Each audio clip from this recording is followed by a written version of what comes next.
ગુજરાત વિધાનસભા ગૃહમાં ગુંજ્યો શિક્ષકો આચાર્યની ઘટનો મામલો। શિક્ષણ મંત્રી કુબેર ડિંડોરે કહ્યું, હાલમાં ખાલી જગ્યાઓ માટે ભરતી પ્રક્રિયા ચાલુ।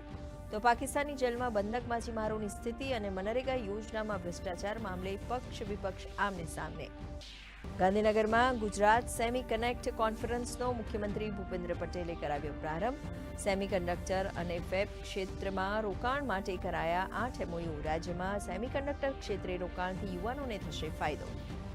કેદારનાથ યાત્રા જવા ઈચ્છતા શ્રદ્ધાળુઓ માટે સારા સમાચાર। કેન્દ્ર સરકારે કેદારનાથ અને હેમકુંડ સાહેબમાં રોપવેને આપી મંજૂરી। કેદારનાથની 9 કલાકની યાત્રા ફક્ત 36 મિનિટમાં થશે પૂર્ણ। તો પશુધન સ્વાસ્થ્ય અને રોગ નિયંત્રણ કાર્યક્રમ સંશોધનને પણ કેબિનેટની મંજૂરી। પ્રધાનમંત્રી નરેન્દ્ર મોદીએ રોજગાર વિષય પર આયોજિત પોસ્ટ બજેટ વેબિનારમાં લીધો ભાગ। પ્રધાનમંત્રીએ આ વર્ષના બજેટને દેશના ભવિષ્યની ગણાવી બ્લુપ્રિન્ટ। સાથે AI ક્ષેત્રમાં વિશેષ શક્યતાઓનો કર્યો ઉલ્લેખ। કોન્ફરન્સમાં 25,000થી વધુ લાભાર્થીઓએ લીધો ભાગ।